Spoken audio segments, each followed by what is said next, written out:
En la semana ya terminaron en la materia de dieléctricos, terminaron campo eléctrico, finalmente pasamos a la materia de campo magnético. Eh, bueno, yo espero que igual se recuerden varias cosas de lo que se vio en electromagnetismo, cómo manejar la ley de Ampère, en especial como situaciones bien simétricas. El primer problema sí voy a verlo, pero en el segundo ya voy a aplicar otras técnicas, ya sea como integrar directamente un poco, y además voy a, hecho la pregunta 2. No ven ahí que puse la fórmula del potencial vector, pero en la segunda parte lo que quiero resolver es esta configuración que es una esfera que rota con carga, o sea que tiene una corriente, y se induce una corriente debido al movimiento de cargas. El campo magnético uno lo puede determinar resolviendo ecuaciones diferenciales, muy parecido, por no decir igual, pero es muy parecido a lo que uno hace en electrostática con resolver potencial, así que ahí vamos a ver cómo lo hacemos. Un enfoque no se vio en clase, lo voy a introducir acá y es algo que lo he visto en varias partes hecho. El Jackson lo trata, cuando hay una parte que se trata del potencial escalar magnético, lo trata como en detalle ahí. Y yo he visto aplicaciones harto a la gente que trabaja con cosas de magnetismo. Pensamos con cosas realmente magnetismo, sí creo que, por ejemplo, Arias trabajan en esa área, son Arias, y se trabaja con el potencial escalar magnético para hacer cálculos, así que lo voy a introducir. Pero, y la pregunta uno, voy a mostrarles algo que tiene que ver con el, no lo escribí acá porque, verdad, no soy experto en el efecto, que es lo que se llama el efecto de Aharonov-Bohm, que tiene implicancia en mecánica cuántica, en la que habla que el gauge, la elección de gauge pareciera tener una relevancia física para los problemas. En el caso, siempre se arma como alrededor de un solenoide, y pasa que cuando uno quiere armar, digamos en cuántica, uno quiere armar, ¿cierto?, un funcional para determinar las ecuaciones de movimiento, la forma de acoplar como una partícula cualquiera, y esto a nivel de mecánica clásica también, con el electromagnetismo es, a nivel como de acción, uno tiene una multiplicación entre lo que es el potencial vector y el momentum. Entonces, la energía de hecho aparece como una multiplicación entre el potencial vector y el momentum. Hay un tema ahí. Entonces, pasa que en mecánica cuántica de repente uno pareciera que uno puede ver como que la elección de Gauge es relevante ya que podría cambiar cierto estado cuántico. Bueno, eso es algo que uno no ve en profundidad, pero sí se pasa al menos ese nombre en mecánica cuántica y en mecánica cuántica 2. Así que vamos a ver qué significa a nivel clásico, a nivel de lo que estamos viendo. Vamos a ver cómo lo podemos resolver a este nivel, pero creo que es interesante porque, digamos, una de las primeras cosas que de hecho les dijo el profe en clase es que una elección de gauge, ¿cierto? Esta libertad no tiene que afectar la física real, es solamente una elección. Uno puede pensar que elegir un gauge es como elegir un sistema de coordenadas, si uno lo quiere solucionizar. De hecho, como adelantando cuando uno trabaja como en teorías de relatividad, las coordenadas, elegir un sistema de coordenadas es elegir un gauge al final. Y así como, y es muy importante, entonces cuando en algún momento descubrieron las ondas gravitacionales, tuvieron que elegir un gauge y con Einstein creo que fue la primera vez que lo hizo, le quedó un grado de libertad extra, básicamente las ondas gravitacionales tenían tres polarizaciones, pero eso era falso, era todo artificio de que estaba usando un mal sistema de coordenadas. Así que bueno, ahí viene la importancia del gauge, y en teoría de física de partículas es súper importante, uno habla de teorías de gauge y qué sé yo, pero filo, acá en el electromagnetismo es como una elección, electrodinámica es una elección conveniente para resolver cosas, pero bueno, voy a entrar al problema que es bueno, interesante. Eh, bien, y para partir del problema sí, y esto voy a pensarlo como un repaso también, sería bueno que, yo no sé si, y coméntenme por favor si ustedes recuerdan lo que es un solenoide, ¿cierto? Una especie de bobina infinita, que tiene, claramente ahí le estoy dibujando como los cables, están como enrollados a través de todo esto, es infinito hacia arriba, como un enrollado, un cable que a lo largo y acá, ¿cierto? Va girando una corriente I, uno tiene alguna densidad, ¿cierto? De cables, digamos, por unidad de largo, una densidad N, lo que significa que si yo tomo acá un largo L, En ese largo, la cantidad de cables que hay es N por L. ¿Sí? N es la densidad de cables por unidad de largo. Y la corriente total, de hecho, que circula como por ese sector sería NL por I. Sería como la corriente total. Así, esa es como una forma de definir ese N pequeño como densidad. Bien, yo no sé, y eso me gustaría que me cuente si recuerdan cómo se encuentra este campo magnético, que es uno como lo más clásico, como súper importante, el electromagnetismo se ve como mucho rato. ¿Sí? ¿Lo recuerdan? Si no, lo voy a ver rápidamente, pero para ver si me salto más cosas, si me pongo más detalle. Esta es una de las como configuraciones más simétricas que hay, en las que uno puede aplicar la ley de Ampère para resolver, así como uno aplica la ley de Gauss en campos más eléctricos bien simétricos, aquí podemos aplicar la ley de Ampère.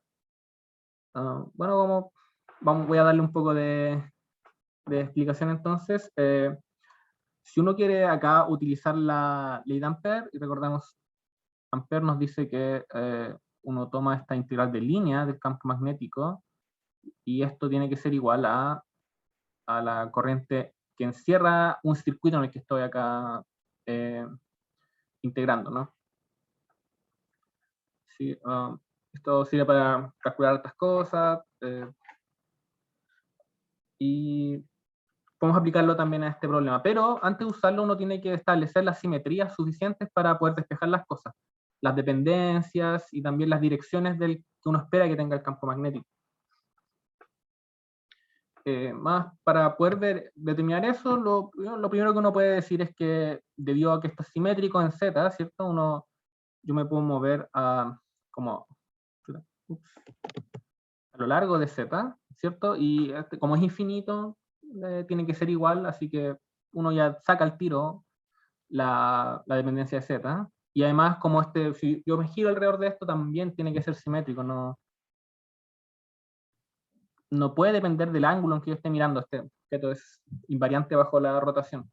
Así que yo, por simetría al tiro, uno puede decir que el campo eléctrico, en vez de ser una función de todas las coordenadas, simplemente es una función de el radio, ¿no? El radio ρ, que es el radio de las coordenadas cíclicas, la distancia al eje. Y bueno, eso es un principio. Para ver la dirección, voy a enfocarme en el potencial vector. Voy a ver qué análisis puedo sacar de ahí. Entonces, si no recordemos que ¿cierto? Que uno tiene que el campo eléctrico proviene de un potencial vector, eso debido a que no hay monopolos magnéticos, uno puede decir eso. Esto viene del hecho que la divergencia de B es igual a 0. Y uno sabe que acá podemos elegir muchas cosas, como el gauge de Coulomb, en el que la divergencia de A también es igual a 0. Y en ese sistema, con esa elección, uno tiene una fórmula para encontrar potencial vector dada una configuración de corrientes. O sea, una fórmula que de este estilo es una integral sobre todo un volumen de la corriente, ¿no? Y acá aparece este factor como la función de Green, no sé, como le quieran decir. Bien, y acá esto es vectorial. Y ahora, ¿cómo esto nos sirve para determinar cosas? Bueno, si nosotros vemos acá, este circuito, las corrientes acá no se están girando, ¿cierto? Van así alrededor. Y eso es una dirección particular. Entonces, sabemos que en este problema del solenoide, J tiene que ser alguna función rara, pero tiene que estar en la dirección de Phi-Tong. ¿Sí? Eso ya nos empieza a decir que, por ejemplo, A no va a apuntar en Z. ¿Sí? Eso al tiro implica, como J no tiene ninguna componente en Z, que digamos la componente Z de A es igual a 0. Esa es una cosa. Así que bueno, esa fórmula nos ayudó para eso. ¿Y qué otras cosas podemos determinar? Es que, bueno, entonces tenemos que pensar, tenemos todavía una componente en ρ, ¿cierto? Todavía tiene una componente en ρ, y también tendrá una componente en phi. Ahora, ¿por qué no me eché, no deseché al tiro la componente en ρ? Es porque esa integral quizás pueda hacer cosas raras. Yo al integrar eso quizás no me... Ese phi, la componente de phi también se está integrando, ya que como varía en el espacio, podría haber alguna mezcla extraña de componentes que me dé finalmente algo en ρ. Así que por ahora no lo podría descartar, si a secas. Un análisis quizás más detallado podría hacerlo, pero vamos a ver cómo lo podemos hacer. Y voy a enfocarme entonces, yo espero que esto apunte en phi, ¿sí? Como que me gustaría que apuntara en phi porque como esta relación, y el Griffiths lo habla, de que uno espera que el potencial magnético, el potencial vector, apunte en la dirección de las corrientes. Entonces, ¿cómo yo puedo deshacerme de la componente en ρ? Bueno, yo me tengo que fijar que si yo cambio la dirección de la corriente, es decir, si yo cambio J por menos J, entonces yo esperaría que eso me cambiara también la dirección de A. Eso se ve por la fórmula nomás. Es directo de analizar. ¿Sí? Y eso pasaría componente a componente, ¿cierto? Entonces, lo que también va a significar que entonces que la componente ρ tendrá que pasar a ser menos, cambiaría de signo. El problema con esto, y este es como el argumento que también arma el Griffiths, es que cambiar la dirección de corriente, entonces, o sea, cambiar la corriente de dirección, dar la vuelta. Entonces, en este, como acá está ahí, la corriente va así, ¿ok? Mejor lo voy a dibujar con otro color. Aquí la corriente tiene ese sentido, ¿sí? Ahora, si yo y digamos, por ejemplo, que esta es la dirección, esa es la dirección ρ, ¿cierto? Entonces, ahí está la componente a ρ, por rotongo. Ahora, si yo doy vuelta a las corrientes, ¿cierto? Lo que dije al lado izquierdo significaría entonces que ahora esto tiene que apuntar como hacia adentro, ¿no? Sí, esto, no sé, esa es la corriente, voy a ponerle ahí la corriente. Entonces acá yo tendría menos a ρ por rotongo. El problema es que yo puedo hacer una transformación a esta configuración de acá sin dar vuelta a la corriente, y es que yo podría dar vuelta a esto, o sea, doy vuelta, giro el solenoide, o lo veo de cabeza si quieren. Entonces, en vez de verlo así, podría pensar en un observador que está viéndolo ahí de cabeza. ¿Y qué es lo que ve ese tipo? Ese tipo está viendo las corrientes, de hecho, en la otra dirección. Pero la componente acá de arrow, digamos, no cambió, no puede cambiar, sigue siendo hacia afuera. Eso no depende si estoy mirándolo de cabeza o bien parado, entre comillas. Entonces, ¿cómo yo puedo juntar estas dos cosas? Bueno, la única opción entonces, a partir de eso, es que la componente ρ sea cero. Y esa es la forma en la que uno determina que, por ejemplo, el potencial vector para un solenoide es una función de ρ y apunta en fitongo. Y por lo tanto, si yo tomo el rotor de A, esto de acá va a ser proporcional a algo que va en dirección z tongo. En el fondo, y esto va a implicar que para un solenoide el campo magnético solo depende de la distancia y además apunta en z. O sea, ahí está la deducción de eso. Bien, voy a ir rápidamente. ¿Qué es lo que uno hace entonces? Es que uno se arma un circuito ahora, ¿cierto? Acá tengo acá la cuestión. Uno se empieza a armar algunos circuitos de integración. El más conveniente es uno que es así. Y si yo uso acá ampere en eso, digamos, voy a darle acá que estos tiene acá una altura L, por decir algo. Es fácil que, y acá, digamos que acá tiene posición ρ1 y acá posición ρ2. La integral acá simplemente va a ser, ustedes lo pueden calcular más con lentitud si lo tienen dudas, ρ1 menos b en ρ2. ¿Sí? Y esto acá tiene que ser igual a la carga encerrada por el circuito, la carga que está atravesando esa superficie. ¿Sí?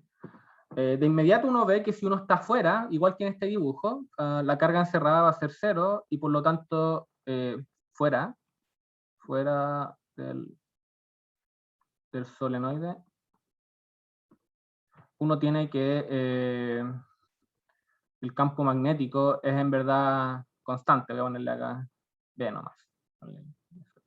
Constante. Si no depende del radio en verdad, a partir de la dirección de arriba. Y de hecho también se cumple dentro, ya que si yo voy a hacerle un poco de zoom, si yo estoy acá adentro y también hago ese mismo circuito, la condición es la misma. No encierro nada de carga, así que dentro del solenoide también se cumple que es constante. Entonces aquí voy a ponerle de otra forma, voy a escribir acá B en ρ mayor a R. R va a ser como el radio, no lo escribí aquí. Voy a ponerle que eso es el radio. Y estoy pensando que acá estamos viendo cosas dentro. Okay, y es constante. Entonces eso no, simplemente y aquí uno puede hacer hartas cosas para hacer los cálculos. Uno puede, por ejemplo, calcular con la ley de Biot-Savart cuál es el campo eléctrico en el centro, como justo en el eje, y poder comparar con eso todos los otros resultados. O uno puede también, por ejemplo, plantear que el campo eléctrico muy lejos tiende a 0, lo que básicamente dice que el campo eléctrico, el campo magnético, para los radios mayores a R, o sea, cuando estoy fuera, tiene que ser 0. Debido a que como muy lejos tiene que ser 0, y yo dije que afuera es constante, es 0 en todo afuera. ¿Qué es lo que pasa cuando uno entra? Sí, es que ahí uno tiene que considerar, hay un tránsito, ¿cierto? Hay una densidad de corriente superficial que me estaba molestando ahí, entonces yo no puedo llegar y concluir que adentro también es 0. Entonces, pero si uno hace acá un circuito aquí, ahora vamos a tener aquí unas cargas que están entrando, ¿cierto? Y la corriente que encierra ese circuito, o mejor dicho, la corriente que está atravesando ese cubito, uno la voy a poner aquí como las corrientes, como por fuera. Ahí está. Y se entienda que está como dentro. Es básicamente es la corriente que lleva cada cable por la cantidad de cables que hay ahí. Si tenemos una densidad n, vamos a tener n por el largo L que hay ahí. Y por lo tanto, y esto acá tiene que ser, digamos, por la relación de aquí arriba, ¿cierto? Esto de acá es, de hecho, igual a L por el campo adentro, ¿cierto? En algún punto, esa distancia ahí, si le llamo a esa distancia ρ, entonces esto va a ser dentro menos el campo fuera, digamos, vamos a ponerle fuera, cualquier punto que esté fuera. Pero eso es 0, así que uno puede determinar que el campo para los radios menores a R, o sea, cuando estoy dentro del solenoide, esto es constante y es mu0 y n por L en z. Y ahí está como uno calcula el campo solenoide, como bien rápido, como resultado que se trabaja en electromagnetismo y para que lo recuerden. Ya, entonces tenemos el campo magnético. Ahora lo que quiero hacer es obtener cuánto vale el potencial vector. Y allí también hay un truco, no tengo para qué integrar, si yo conozco B, podría conocer A. ¿Y cuál es la forma? Vamos a hacer algo muy parecido a lo que hicimos recién, vamos a usar una especie de ley de Ampère para A. Entonces, así como yo tengo lo anterior, todo lo obtuve a partir de la ley de Ampère, ¿cierto? Yo también tengo que una especie de ley de Ampère, pero es como la definición del potencial vector nomás, que me dice esto. Entonces yo puedo usar las mismas herramientas que para calcular los campos magnéticos que para calcular el potencial vector. ¿Sí? Nosotros entonces podemos acá integrar en alguna superficie y eso nos va, si yo acá además uso Stokes para integrar los L se van arriba. Sí, el se cancela, gracias. ¿Me falta algo ahí? No, eso no. Gracias. Sí, fue muy rápido. Sí, toda la razón. Gracias. Ya, eso es todo, creo. Entonces, bajo, si yo uso en esta relación Stokes, entonces el lado izquierdo me queda una integral de línea, digamos, si acá integro alguna superficie, alguna superficie ahí que le podemos poner sigma. Entonces, acá hago una integral en el borde de sigma de a.dl, y al lado derecho me queda lo que uno llama el flujo magnético a través de una superficie, ¿cierto? Aquí le podríamos poner, vamos acá, flujo magnético, y podríamos poner acá, caracterizarlo con la superficie, es una función de dónde estoy integrando, y también del campo magnético, son una forma de escribir eso. Entonces podemos aprovecharnos de esto para calcular cuánto vale A, ya que nosotros ya sabemos un par de cosas sobre A. Sabemos que A, por ejemplo, acá sabemos que A, y esto lo discutimos recién antes, que esto es de esta manera. ¿Sí? Ahora, ¿qué significa eso? Significa que si yo tengo una superficie como esta, como la que tengo acá, que es una especie de disco circular, y pongámosle dimensiones, pongamos que acá tiene un radio ρ, por darle un nombre, y su normal apunta en cetongo. Entonces la integral de línea digamos en este dibujo de acá, integral de línea de a.dl, estoy integrando en el borde, como es un radio fijo, el campo, o sea, el potencial vector no cambia, así que acá simplemente voy a tener el largo de esa circunferencia por a sub rho. Entonces ahí tengo el lado de allá, y lo que me queda entonces es calcular cuánto vale el flujo magnético. Si estoy dentro, entonces si yo tengo, aquí tengo el solenoide, y pongo no dentro, tengo esta superficie sigma, ¿sí? Entonces yo sé que ahí el flujo magnético que hay, bueno, solamente tengo campo magnético acá arriba, ¿cierto? O sea, dentro del solenoide, y es constante, así que esto de acá va a ser simplemente el área del solenoide, ¿cierto? Que va a ser pi por r al cuadrado. Piensa, acá estoy en un radio ρ, pero solamente hay campo magnético en la parte interior del solenoide. Entonces queda pi por r cuadrado por el valor constante que tenga el campo dentro, que sabemos que vale mu 0 por n por. ¿Sí? Y por otro lado, esto tiene que ser igual a lo que ya hablé, a 2pi por rho por a sub rho, y lo que implica es que el potencial vector para radios cuando estoy fuera del solenoide es, lo voy a mirar que no me quiero acordar, es b sub 0 medios, b sub 0 puse acá, voy a ponerle aquí mu 0 n por i, medios por r cuadrado dividido en rho, en fita. ¿Sí? Ya, entonces eso cuando estoy fuera, y si yo estoy dentro, entonces si yo tengo acá, pongo mi superficie acá adentro, entonces ahí está el flujo de campo magnético, lo que va a cambiar es que en esta situación el flujo, ahora ya no tengo que reducir el área, ya no cubro todo el campo magnético, cubro una pequeña parte que tiene área pi por rho cuadrado, por el B0, el mismo que definí arriba, pi rho cuadrado en mu 0 n por i, y esto tiene que ser igual a 2pi por rho por a de rho, y por lo tanto uno concluye que el potencial vector para los radios interiores, cuando estoy dentro del solenoide, tiene que ser, yo lo tengo mu 0 por n por i medios, igual, pero ahora por rho. Y acá está el potencial vector. Y este potencial, nada, es este de aquí, y automáticamente cumple el gauge de Coulomb. la forma en que lo armamos. Y eso, pues, listo. Está el potencial vector. Es una forma interesante.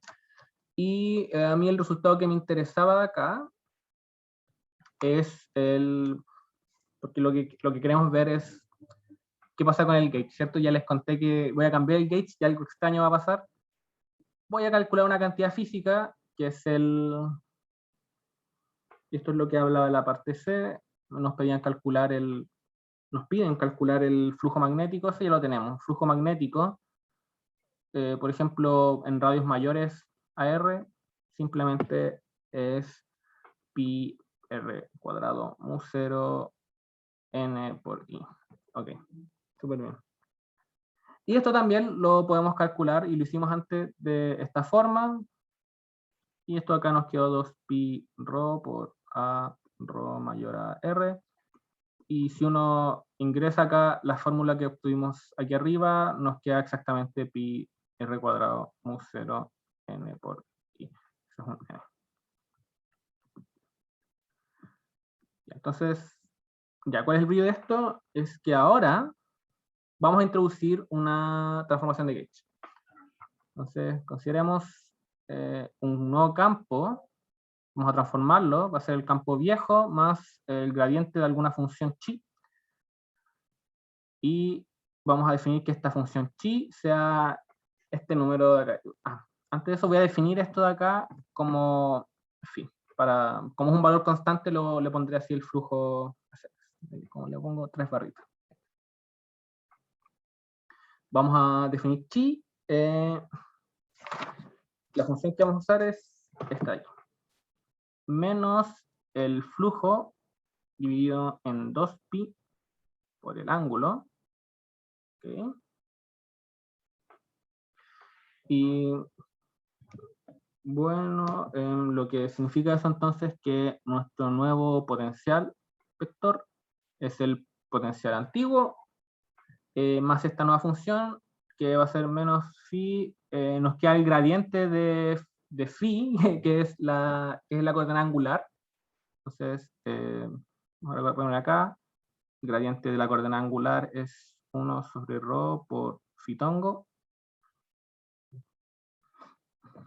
Y entonces acá queda fitongo dividido en rho. Nos queda ese potencial vector. Ahora la pregunta que estoy haciendo, bueno, ¿cuál es el flujo magnético si yo calculo usando este potencial vector? Porque antes yo mostré que recién en la parte C, que el flujo lo podemos calcular tanto con una integral de línea del potencial vector como con una integral del campo eléctrico, o sea, del campo magnético. Y eso venía de la misma definición, perdón, voy a volver, venía de la misma definición de potencial vector. Simplemente integro y me queda eso que relaciona ambas cosas, ¿cierto? Relaciono la integral de línea del potencial vector con el flujo magnético. Entonces, si yo me lanzo y quiero calcular cuál es el flujo magnético ahora, ponle prima.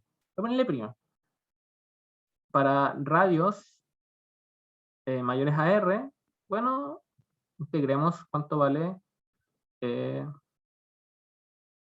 de acá.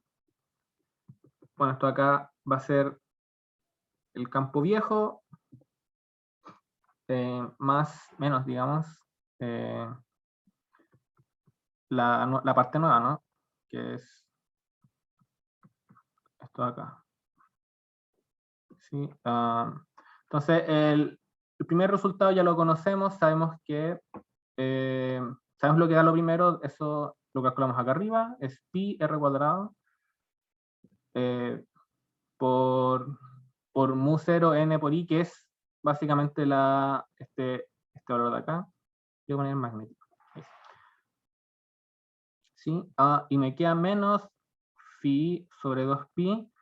Estamos integrando en una circunferencia, así que integro de 0,2pi acá, y tengo fitongo sobre rho. El elemento de línea de esta circunferencia es rho de phi en fitongo.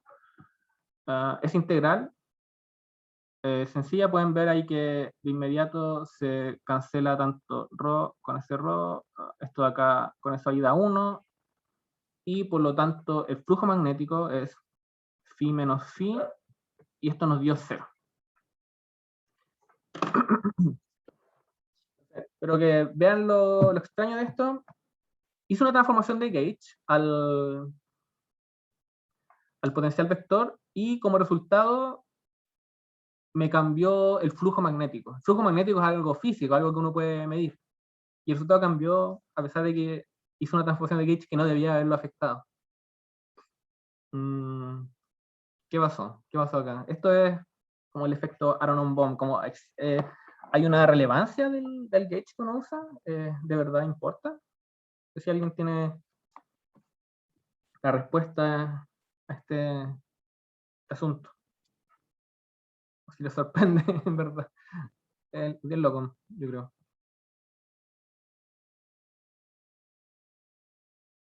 Bueno, mientras piensan un poco qué es lo que puede salir mal, lo que puede haber salido mal, eh, podríamos quizás, en vez de ver el flujo, tratemos de ver cuánto vale el campo magnético. Entonces, el campo magnético, ¿cierto? Rotor de, tomarle prima acá. Solo quizás hay un cambio físico, entonces le pongo un prima ahí para tomar eso en cuenta. El rotor de A', y esto de acá es el campo es el mismo o no, no lo sé, vamos a ver. Vamos a ver lentamente. Pareciera que uno debería pasarlo, ¿cierto? Porque es el gradiente, ¿no? El gradiente de algo tiene que dar, el rotor de un gradiente tiene que dar 0. Eso es lo que ustedes vieron, pero veamos. Entonces, esto es el rotor, y lo escribí de esta forma. Es A, y no voy a escribir el gradiente, sino que voy a escribir la fórmula que usamos. Esto es menos phi sobre 2pi, y acá aparecía fitongo sobre ρ. ¿Sí? Entonces esto es el rotor del A, este es el campo magnético viejo, lo pondré ahí como P, menos phi sobre 2pi, y acá me queda el rotor de fitongo sobre ρ. Y entonces, bueno, voy a dejar así. Entonces, claramente acá hay un asunto con ese rotor de ahí. Vamos a calcularlo. Rotor de fitongo sobre ρ. Y uno tiene una fórmula para esto, ¿cierto? La fórmula nos dice que el rotor en coordenadas cilíndricas, esto acá va a ser ρ.1 sobre ρ, y esto da 0. Ya, entonces parece que da el mismo campo magnético, pero aquí ustedes tienen, quizás recuerden que esta no es la primera vez que pasa que uno toma una divergencia, algún operador diferencial, en que algo da 0, pero que en verdad no es 0.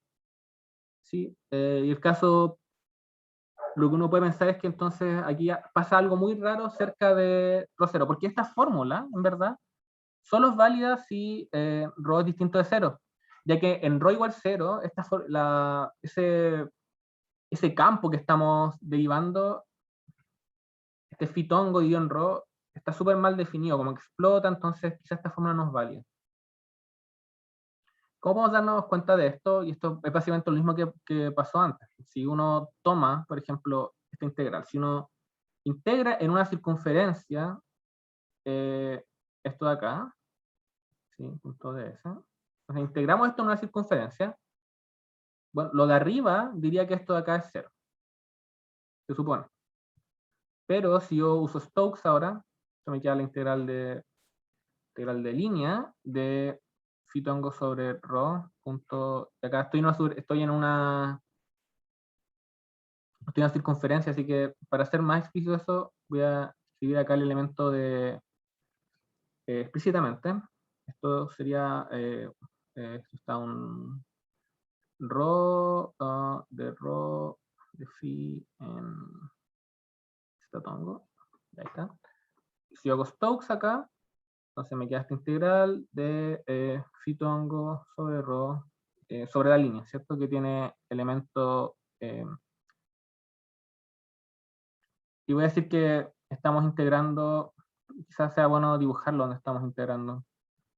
Estamos integrando acá en una región que tiene un radio, digamos que tiene un radio R, ¿sí? Era un radio R, y por lo tanto acá el elemento de línea es R por en Fitongo. Esto tiene que estar evaluado en el borde, así que esto también es R, básicamente. Y esto da 2pi. Esto es básicamente el resultado que obtuve en la línea cuando estaba haciendo el cálculo del flujo. Pero entonces eso significa que lo de la izquierda no puede ser 0.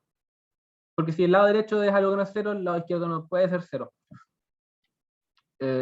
¿Y cómo podemos resolver eso? Bueno, podríamos meter una delta de Dirac ahí para que nos arregle todo el asunto. Así que, así, eso es lo mismo que pasaba cuando ustedes analizan la divergencia de R tongo sobre R cuadrado.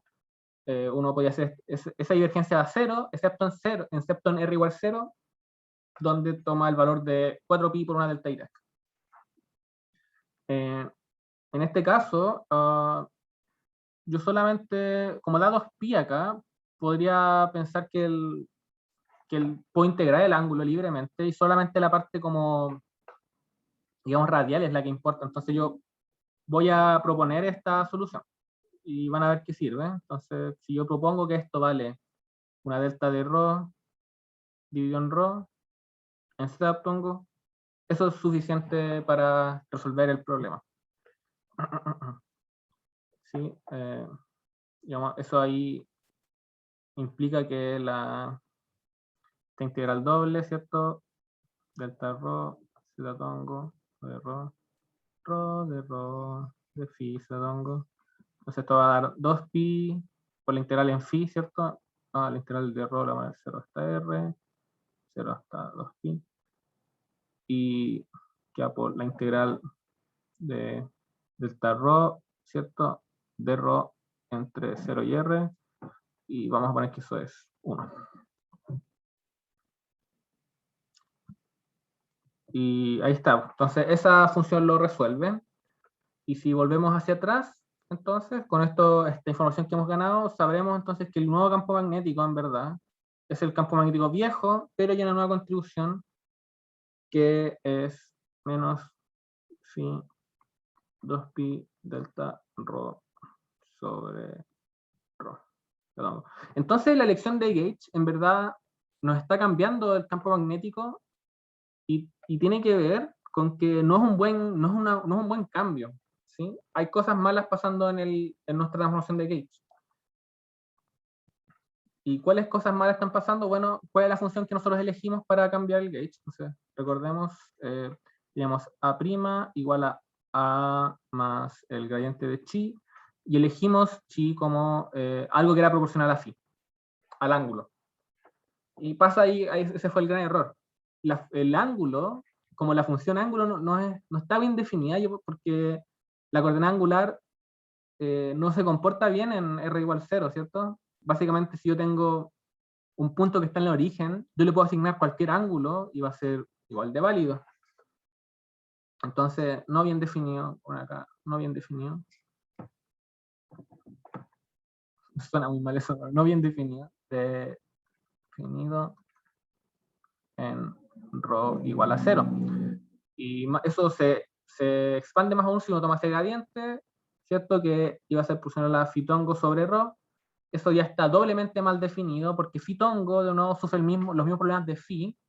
La dirección Fitongo no está bien definida en el centro y ρ en 0 también explota. Entonces, la lección de esto es que cuando uno hace un cambio de gauge, uno tiene que procurar que la función que uno está eligiendo para hacer este cambio tiene que cumplir algunas condiciones como de regularidad, en el fondo, para que no pasen este tipo de cosas. Así que aquí hay un caso interesante en el que cambió algo físico, pero tiene que ver con que la elección es un poco extraña. ¿Sí? Bueno, este problema, como les dije, si ustedes buscan ahí efecto Aranón-Bohm, ¿cómo se escribe? No me acuerdo. No me acuerdo, se me olvidó el nombre. Rápidamente. Lo buscaré en Google.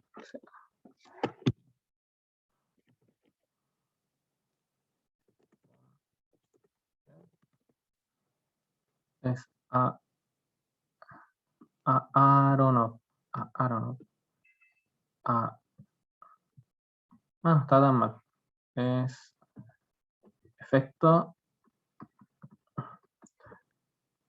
Aronoff Bomb. Entonces, después ustedes busquen eso y vean qué es lo que dice internet, a ver si les llama la atención. Pero muy, muy interesante. Espero que les haya gustado este problema, no es tan matraquero, pero sí es desafiante como a nivel conceptual. ¿Tienen alguna duda sobre esto? Sí. ¿Cuáles son las consecuencias entonces como las consecuencias físicas de este ordenador? Bueno, de alguna forma, es que parecía que con esa elección de Gauge se genera un nuevo campo magnético en el centro. Y fíjate que esa expresión nos tira no cualquier campo magnético, un campo magnético como infinito en el centro, que es como una delta de Dirac. Y por eso cambió como el flujo.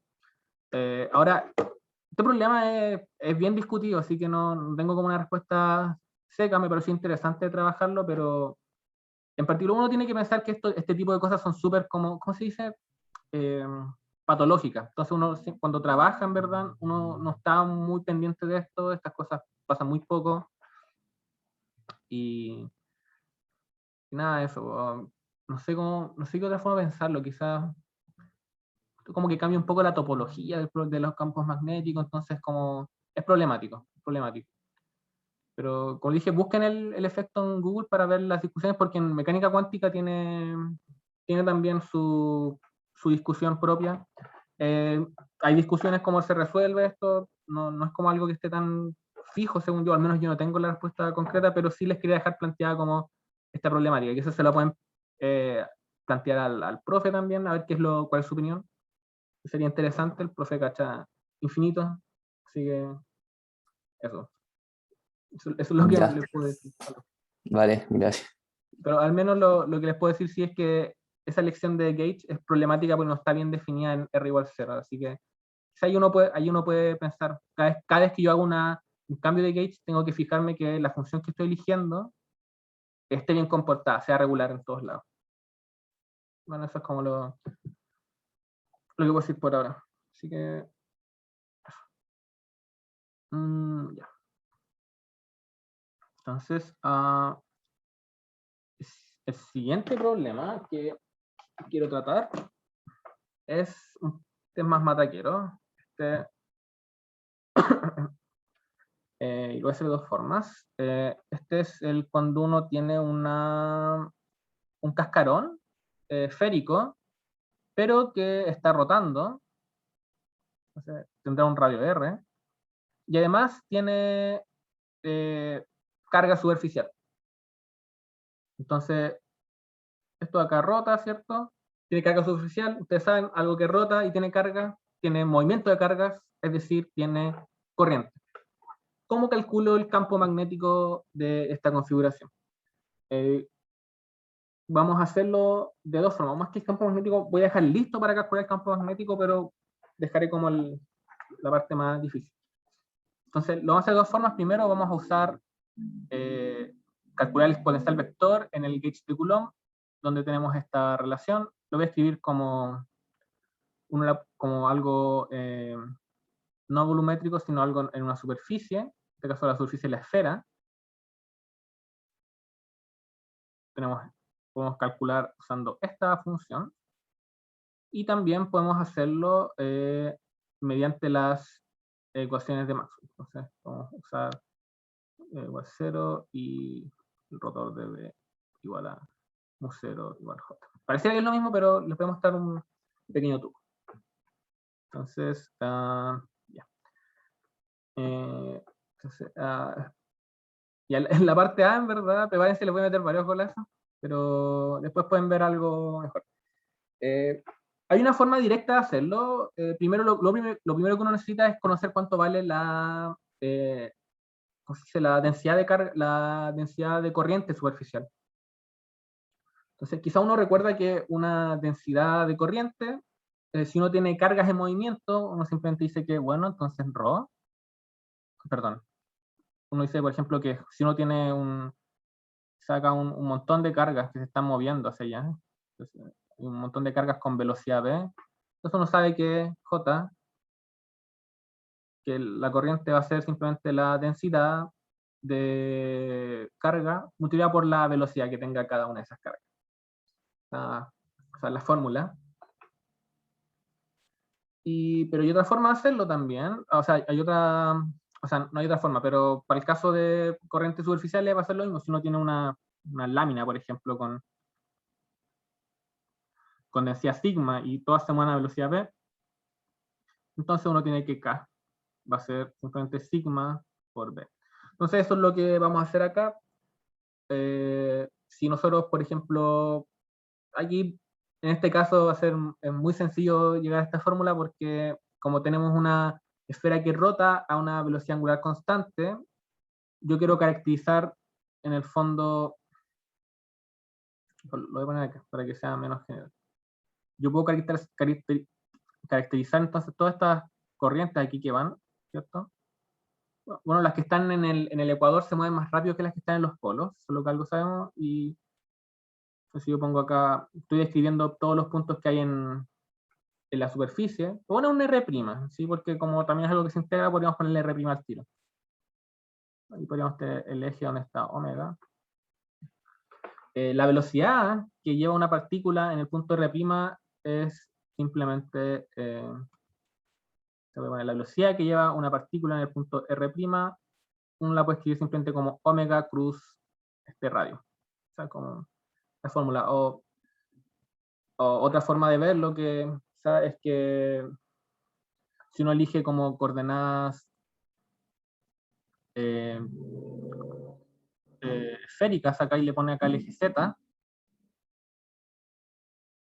entonces sabemos que la velocidad, por ejemplo, va a ser algo como, va a estar en fitongo, ¿cierto? Las cosas están girando alrededor de eso.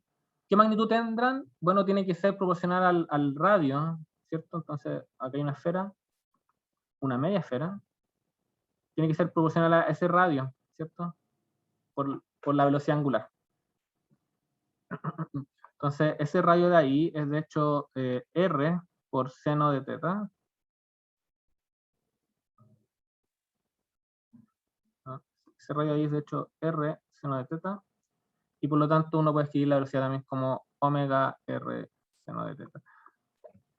Ambas fórmulas son idénticas, ya que si uno considera, ahí uno puede acá escribir eso, omega tongo, punto cruz, R en R tongo prima.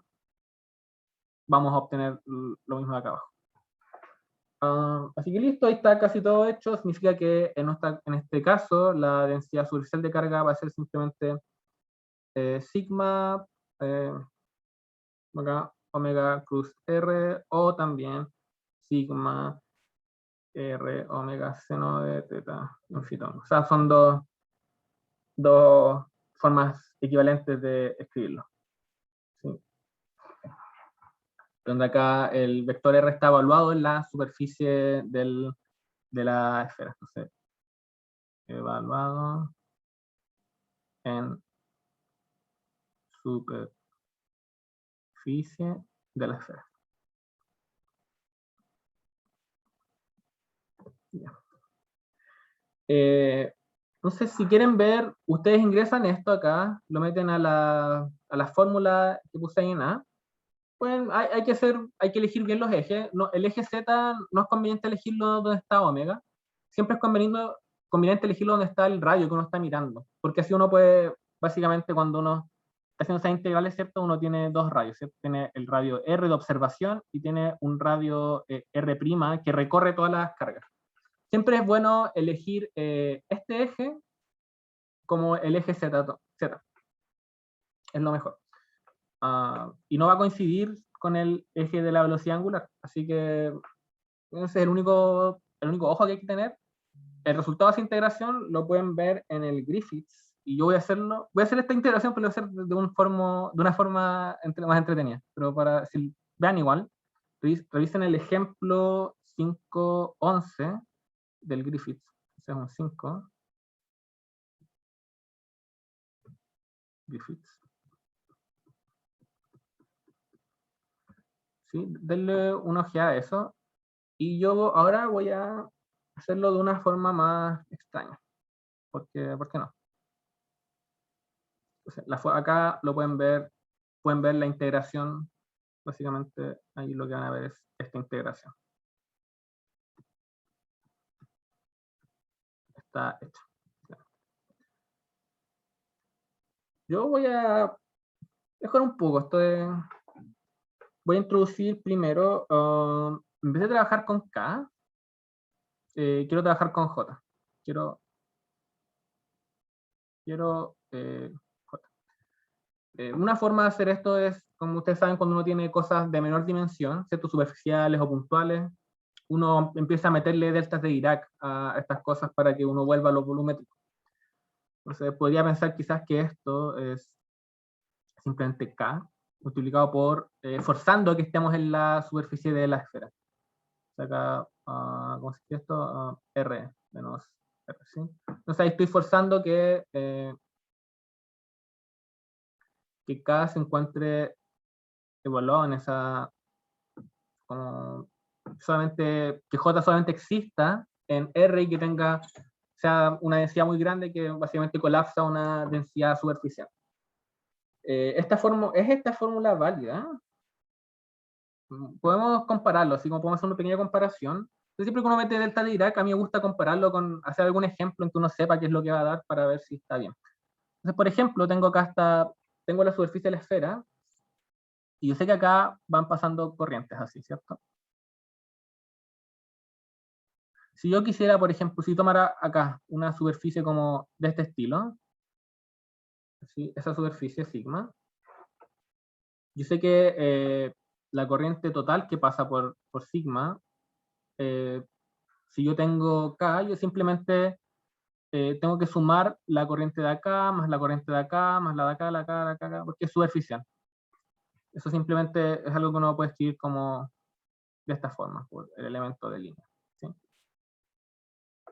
Que en este caso es K más el X. K por por R de teta, acá entre los ángulos que me interesan, sea lo que sea. Digamos que ahí está teta 0 y está teta 1. Pero esto de acá, entonces, si se cumple lo que yo dije, mi ansatz, en el fondo el de arriba, tiene que ser igual también a la integral de superficie de J. Bueno, el elemento de superficie, según el que veo ahí, entonces, de alguna forma, esta superficie de acá tiene que tener un elemento que, primero, ven que va en fitongo, eso es lo que uno ve. Eh, el, esta parte de acá tiene tiene dimensiones R de teta, y acá tengo un anchito de R. Lo voy a poner aquí, en verdad, R y de R. Entonces yo puedo escribir este elemento de línea como R de teta. ¿Sí? Y por lo tanto, lo que está acá arriba va a ser J por fitongo R de teta. Ahora, si yo uso la fórmula que yo usé como de ansatz para el J, entonces esto era K, va a quedar K por fitongo, por delta R menos R de teta, entonces acá tengo esta doble integral. Y si yo aplico ahora la delta Dirac, esto simplemente me queda acá K punto fitongo por R de teta, y integré en R. Pero se la comió la delta Dirac. Eso es exactamente lo que tengo acá. Acá le puse un valor absoluto, pero en este caso sabemos que es porque yo sé que la corriente K, en el fondo, yo sé que K es algo por fitongo, ¿sí? Entonces, ahí está. Ese es entonces yo vi acá, bien, esto está muy bien. es un buen ansatz. Y como para seguir haciendo cosas extrañas, lo voy a cambiar un poco más, ¿sí? Y no sé si ustedes quizás recuerdan lo voy a escribir de esta forma. Esta es un teta mayúscula. Y esto acá, no sé si conocen la función escalón de Heaviside.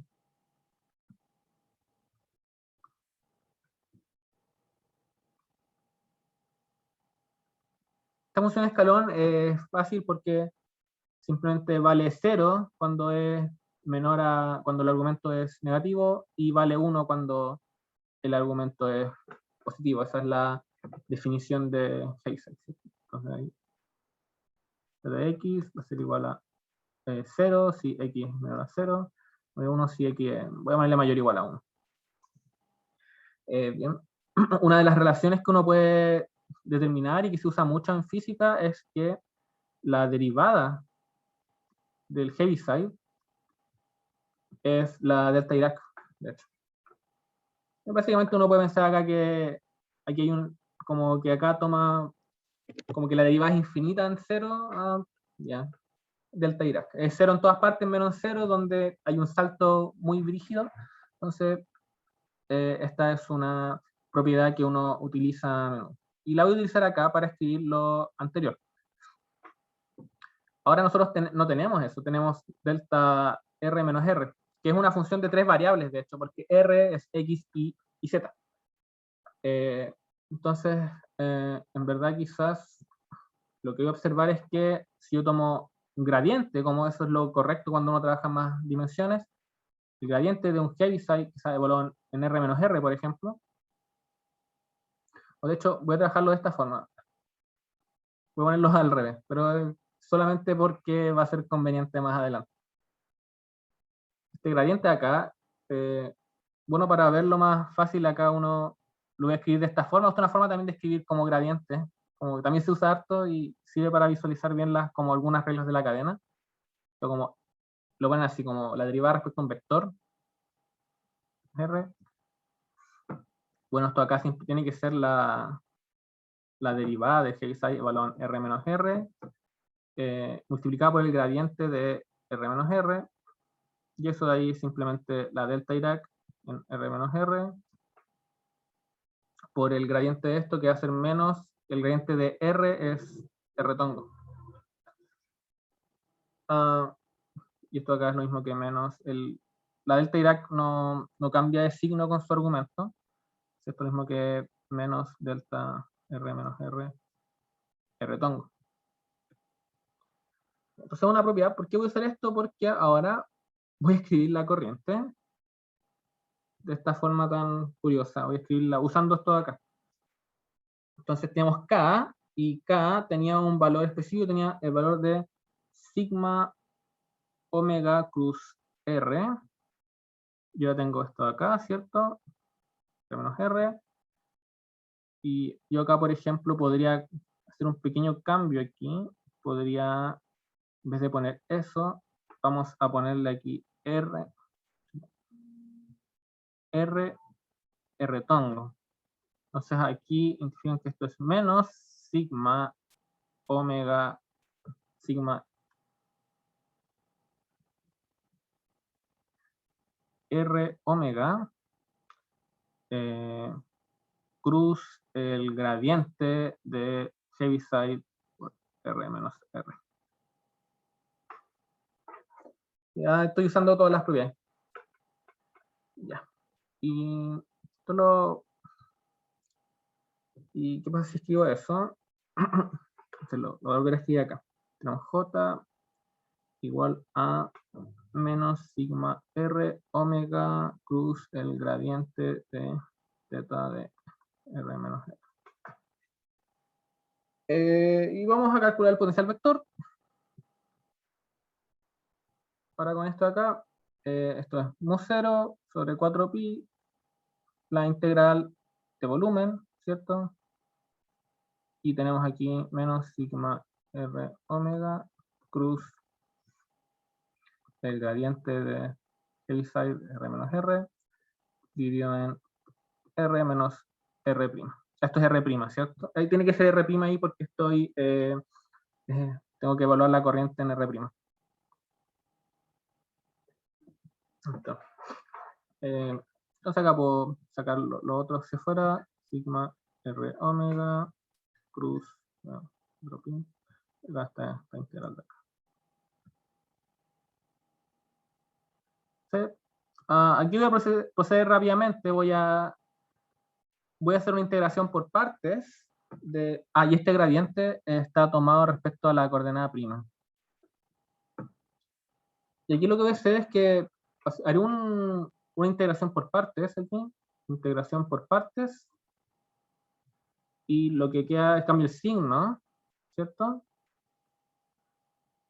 La derivada, bueno, queda una derivada que engloba a ambos factores, voy a tomar que esa se anula, y me queda entonces después el gradiente, pero evaluado no en el Heaviside, sino que evaluado en acá.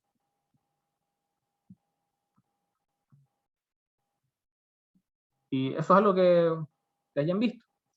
Eso de ahí es simplemente un 0 sigma R omega, otro pi, queda la integral de 3 R', Heaviside R menos R', y esto de acá es esto.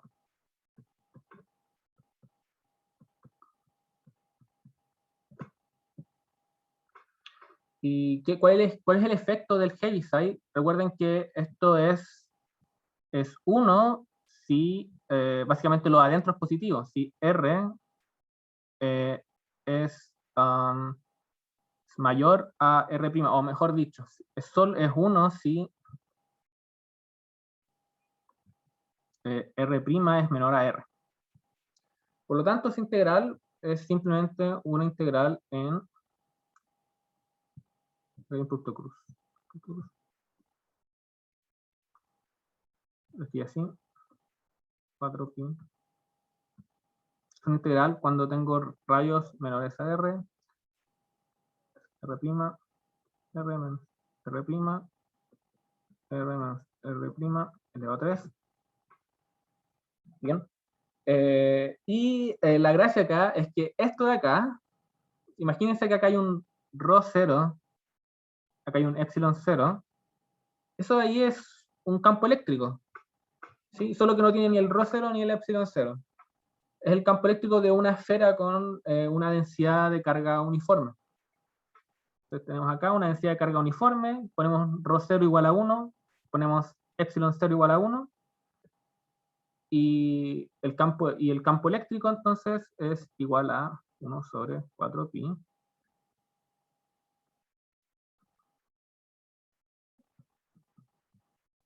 R menos R', dividido R menos R', elevado a 3. Super. Ese cálculo se puede hacer más fácil si uno usa ley de Gauss, ¿cierto? No lo haré usando, pero voy a poner acá usando ley de Gauss. O sea, lo tengo hecho, pero para terminar la otra parte. Disculpen. Tengo problemas con el lápiz, no. Ahí está. Usando ley de Gauss, uno lo que obtiene aquí es que que el campo eléctrico lo van a hacer como evaluando en esferas, ¿sí? Carga encerrada, carga no sé cuánto, es fácil. Yo acá lo que va a dar es 1/3 de R por R tongo si R es menor a R,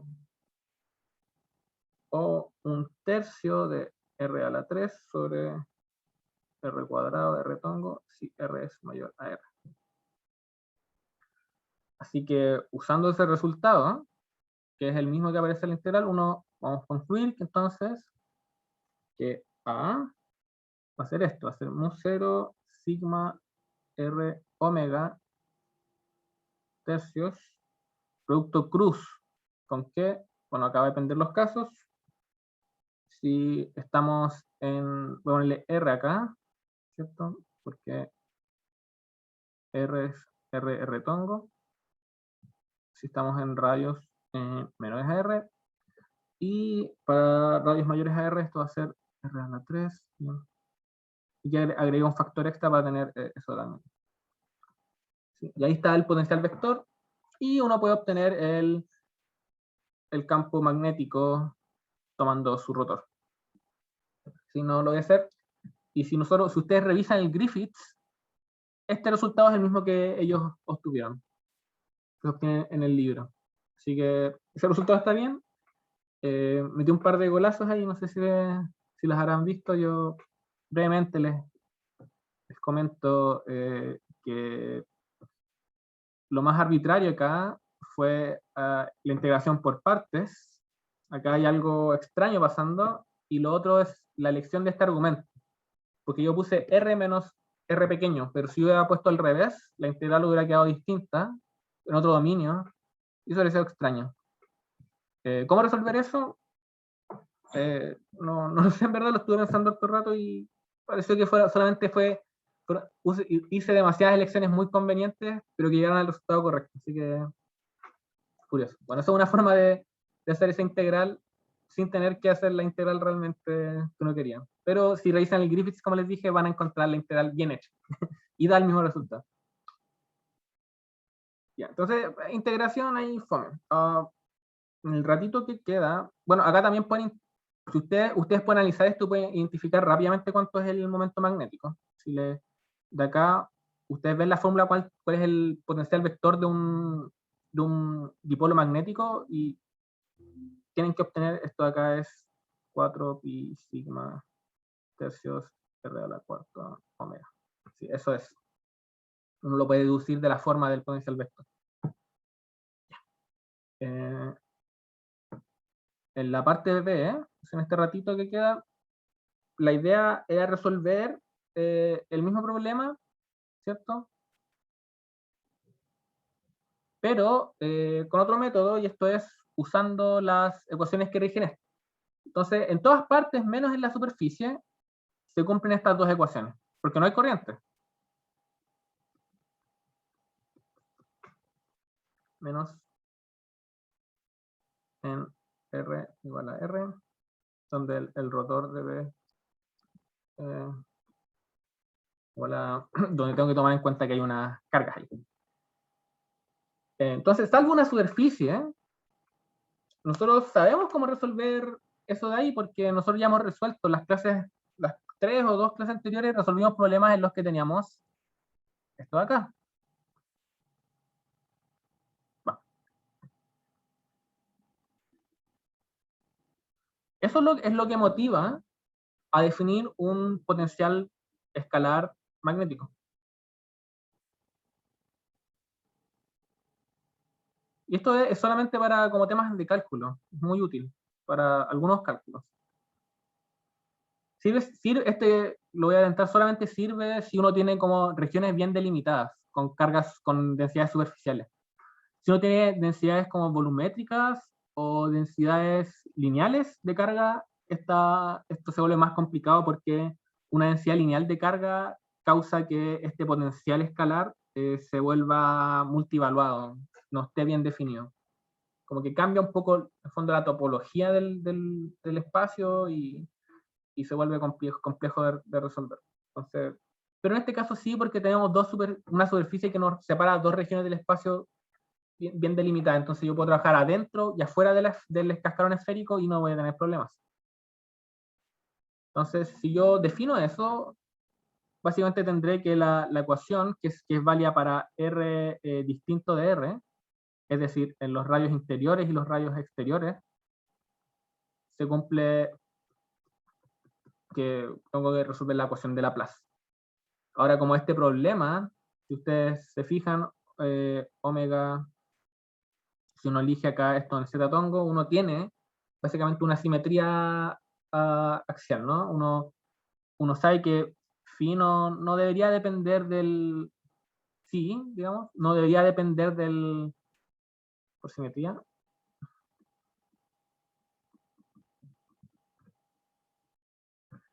solamente puede depender del ángulo teta y del radio, no del ángulo phi por la simetría de este radio, de este eje. ¿Sí? Así que sabemos cómo resolver esto. Esto lo hice ya varias clases en el que este tipo de problemas que cumplen la ecuación de Laplace y que tienen simetría azimutal, la solución viene dada de esta forma, ¿cierto? Una suma voy a poner el polinomio de Legendre acá al principio, y acá vienen algunos coeficientes. Yo no quiero que esto explote en cero, así que solamente incluiré estas cosas, para R menos R. Tampoco quiero que explote en infinito, así que solamente incorporo estos factores. Entonces, 1 sobre R. ¿Sí? Ahora, por conveniencia, fíjense, solo voy a introducir una constante extra que va a hacer que los cálculos sean como más bonitos. Esto sirve para, como acá hay una esfera bien definida, uno puede poner, por ejemplo, acá, dividir en R las cosas, o así. Y esto se ve más bonito. Básicamente no hice nada, es exactamente la misma solución, solamente que puse una constante bien como adecuada, y de esa forma como que este término de acá, ¿cierto? Este de acá y este de acá, este término de acá y este término de acá, ambos son adimensionales, así que es algo particular. Pero este R de acá es básicamente es una constante, así que lo puede absorber el AL o el BL. Bien, el problema de esto es que ya no tengo las mismas condiciones de borde de antes, necesito una forma de juntar estas soluciones. Y la forma de juntarla es, nosotros teníamos en electromagnetismo las condiciones de borde, acá uno también tiene, entonces no haré la derivación, pero esto está en la sección del Griffith, es hacer integraciones en una superficie, ¿no? Uno tiene acá una especie de superficie, acá hay una normal ahí, que apunta a un lado, tenemos un campo arriba, ponemos B1, abajo tendremos otro campo de 2, y uno puede establecer, y si acá uno tiene una corriente, eso, si uno tiene acá dentro una especie de corriente superficial, entonces ustedes pueden ver acá, donde noté, vean la sección 5.4.2 del Griffith. Ahí uno obtiene que, por ejemplo, de la divergencia de B igual a 0, ustedes saben, esto significa básicamente la componente normal del campo magnético es, le vamos a poner, a esta superficie le vamos a poner sigma, la componente normal, acá,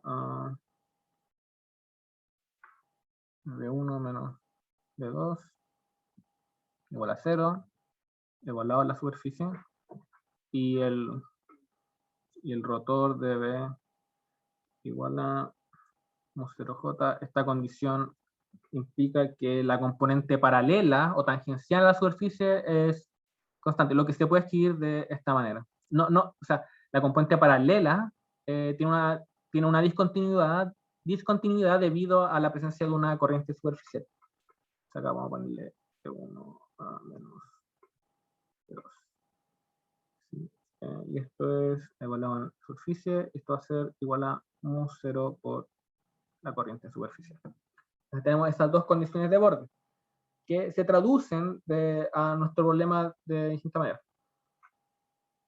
Entonces, en nuestro problema tenemos la superficie es una esfera, así que la normal acá es R-tongo.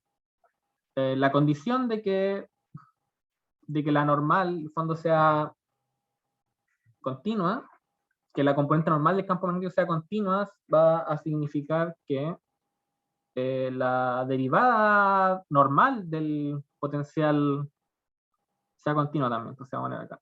Derivada, acá vamos a lograr en el radio, ¿cierto? En la superficie, con el que está, ¿cómo le pongo aquí? Por la derecha, no hable más. Por fuera, la derivada radial es constante. R menos. Ahora, eso va a significar que, por ejemplo, por fuera, yo que tenía la solución que entonces, voy a poner acá chiquitito, phi, ¿cierto? Suma de L, los polinomios de Legendre, A, L, R, R, L, menores, L, L, R, R, L más 1, radios mayores. ¿Sí? O sea, tenemos eso, y si uno deriva acá, esto básicamente nos entrega esto de aquí, el igual a 1 infinito, el polinomio de Legendre en el coseno de teta, L, R, a sub L. Entonces, fíjense la ventaja de escribir R sobre R en la definición. O sea, la ventaja de esto es que después no aparecen esos factores acá, porque al evaluarlos en R se queda como 1. Y al lado izquierdo queda menos L igual a 0, infinito. El polinomio de Legendre ahí, bla, bla, bla, por L más 1 de sub L sobre R. Y eso implica que B0 es igual a 0 y que para el resto se cumple lo siguiente.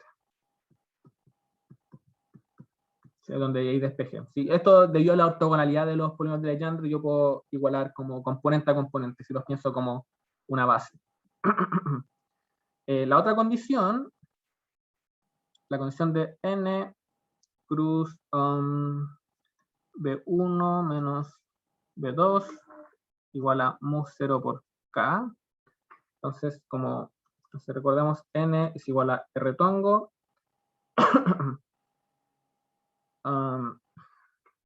Aquí lo que me queda es que básicamente me queda R tongo, cruz, el gradiente, ¿cierto? Digamos, el campo magnético es menos el gradiente, así que acá me queda, le cambio el signo a esto y me queda el gradiente de Φ2 menos el gradiente de Φ1. Φ2 es el campo fuera, no. Φ2 es el campo adentro y Φ1 es el campo afuera. Sí. 0K. Y lo que sabemos, por ejemplo, de esto de aquí es que como phi solamente depende de r y teta, cuando yo tome el gradiente de phi, me va a dar algo en r tongo más algo en teta tongo, por lo que al tomar r cruz gradiente de phi, lo único que me va a quedar va a ser la componente en teta tongo, entonces me queda 1 sobre r, la derivada respecto a teta de phi, y me queda r cruz teta, y esto es 1 sobre r de phi a de teta por phi tongo. Por lo tanto, de esa relación de ahí, lo que me va a quedar va a ser que n cruz de 1 de 2 igual a 0K. Entonces, recuerden aquí, para hacerse hagan un dibujito de dónde dibujaron las cosas. Entonces, está n, acá arriba estaba B1, me parece. Acá abajo estaba B2. Entonces, aquí lo que queda es 1 sobre R, ¿cierto? Voy a poner su dato sobre L igual a 1. Lo primero es, son derivadas respecto a teta, ¿no? Entonces, en ambos casos, lo único que depende de teta, digamos en los potenciales, a lo mejor lo estoy más lentito, me apuré demasiado. Aquí va a ser derivada respecto a de esta forma, fuera, out, no, es dentro, ponle in, de teta, menos derivada out, de teta, igual a fitongo, ¿cierto? Y acá voy a escribir el cuánto valía la corriente, ¿no? La corriente era mu 0, sigma, r, omega, seno de teta en fitongo. Estoy a punto de terminar, y si yo hago la derivada, lo único que depende de teta dentro de estas ecuaciones es el polinomio de Legendre. Si uno más considera que el polinomio de Legendre 0 es 1, entonces la derivada de P0 alta es 0, y por lo tanto solamente sobreviven los polinomios desde el modo 1 hasta infinito. El modo 0 murió en ambos, y queda bueno, los modos interiores tienen coeficientes AL menos los BL, y quedan las derivadas respecto a teta del polinomio de Legendre igual a mu0 sigma r omega seno de teta. Y eliminé el fitongo ya que está igual de componente a componente y es la única componente que hay. Ya entonces, para haber continuado aquí, lo que uno tiene, hay que fijarse un poco más de cosas, uno puede, no me alcanza el tiempo para explicarlo en detalle, pero las derivadas de los polinomios de Legendre son polinomios de Legendre asociados. Uno define los polinomios de Legendre asociados de esta forma. Uno define esto de esta forma: m1 menos x cuadrado m medios por la derivada mésima de l de x. Los asociados son derivadas como adecuadas de los polinomios de Legendre. Y en particular nosotros acá tenemos derivadas no respecto a coseno de teta, pero respecto a teta, pero uno lo puede trabajar, y tenemos solamente una primera derivada, por lo que vamos a trabajar con P1 y uno puede demostrar que, si uno toma x como coseno de teta, se puede mostrar que PL1 coseno de teta es igual a derivadas de PL coseno de teta respecto a teta. ¿Sí? Más aún, como P1 de coseno de teta es igual a coseno de teta, uno tiene que P11 de coseno de teta es igual a menos seno de teta. ¿Sí? Entonces, si usamos eso aquí arriba, lo que nos queda en el fondo es que nos sobre que haga una sumatoria del igual 1 hasta infinito, y ahí queda a L menos BL, pero teníamos una relación antes que relacionaba ambos coeficientes, ¿cierto? Esta de acá. Entonces, si uno la usa, si uno la aplica acá, la voy a aplicar al tiro, ¿sí? Queda 2L más 1 sobre L más 1 de AL de PL1 seno de teta igual a menos mu0 sigma r omega por P11 seno de teta. Entonces ahí reemplacé seno de teta por menos el polinomio de Legendre asociado. Finalmente acá estos polinomios igual tienen relaciones de ortogonalidad, y uno puede, viendo esto como al lado derecho solamente tenemos un polinomio, esto implica que AL es igual a 0 para los L mayores a 1, el único que sobrevive es a 1, y si uno lo despeja de ahí arriba, se obtiene menos 2 tercios, un 0 sigma r cuadrado omega, y por la relación que había para B, uno también encuentra que B1 es igual a un 0 sigma r cuadrado omega tercios. Sí, ya. Con esto de acá, uno si lo ingresa de vuelta en el potencial escalar magnético, y después toma el gradiente, uno ya puede, voy a escribirlo para concluir, pero de ahí uno puede obtener todo lo que se quiera. R coseno de teta, R menor a R, y aquí mu 0 sigma R cuadrado omega tercios.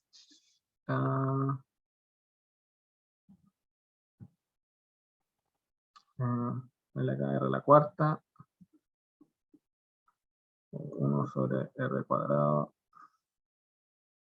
coseno de teta R mayor a R. Y el campo magnético uno lo va a obtener si uno toma el menos radiante de este. Y acá está. Entonces, uno también puede usar las técnicas que uno sabía de la ecuación de Laplace para resolver problemas de magnetismo, a pesar de que uno al final no pensaría eso. Si uno toma el gradiente acá, uno encuentra de verdad los mismos resultados que de tomar el rotor del potencial vector anterior. Ahí lo pueden verificar, pero les aseguro que queda lo mismo. Entonces ya, me pasé unos minutitos de la hora, pero igual, gracias a quienes se quedaron. No sé si tienen una duda rápida, una cosa.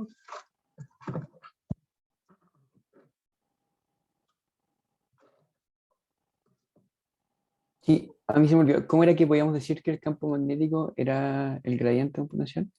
Ah, sí, es solamente porque en este problema tenemos dos regiones bien delimitadas. Tenemos una superficie con corrientes, pero solo la superficie, y en el interior no hay nada, y afuera tampoco. Entonces, adentro y afuera se cumple esto de acá. Y es análogo a lo que uno tenía en electrostática. Ah, ya, ¿Cachai? súper. Ahora, Ya, sí. la diferencia sí es que uno tiene distintas condiciones de borde. Tenemos esto de acá. Estas son las dos condiciones de borde. Entonces, uno ya pierde la continuidad, por ejemplo, del potencial escalar. Si tú tratas de ver, este potencial no es continuo en R igual R, me parece. No, no es continuo, cambia de signo, de hecho. Entonces, lo que te dice ahí en fondo es que este potencial no es continuo, pero tiene otras condiciones, pero se puede resolver muy parecido. Las únicas condiciones donde tú no puedes decir esto, hay que ser más cuidadosos cuando tú tienes como cargas, como corrientes lineales. Si tú tienes una corriente lineal así, que está por ahí dando vuelta, uno encuentra que este potencial está mal definido. Por ejemplo, tú puedes tomar como un circuito de integración, por ejemplo, ahí, así, y si tratarías de comparar acá dos cosas y te darías cuenta que estos puntos que están infinitesimalmente cerca, digamos A y B, encontraría básicamente que el potencial en A magnético menos el potencial en B es distinto de cero. Y de hecho es proporcional a la corriente, es proporcional ahí. Eso te dice en el fondo que cuando hay como líneas, esta función no está bien definida, es multivaluada. Supone que esto debería tender a cero si estos puntos están tan cerca, deberían tener el mismo valor, pero no, hay una discontinuidad ahí. Entonces hay que usar con cuidado este método, pero si tú tienes como superficies con corriente, solo superficie, y te delimitan bien el espacio, o sea, tú puedes definir dos regiones distintas, tú puedes como usar este método y puedes juntar las soluciones usando las condiciones de borde. Esas son como las condiciones que hay para usar esto. Ya, súper.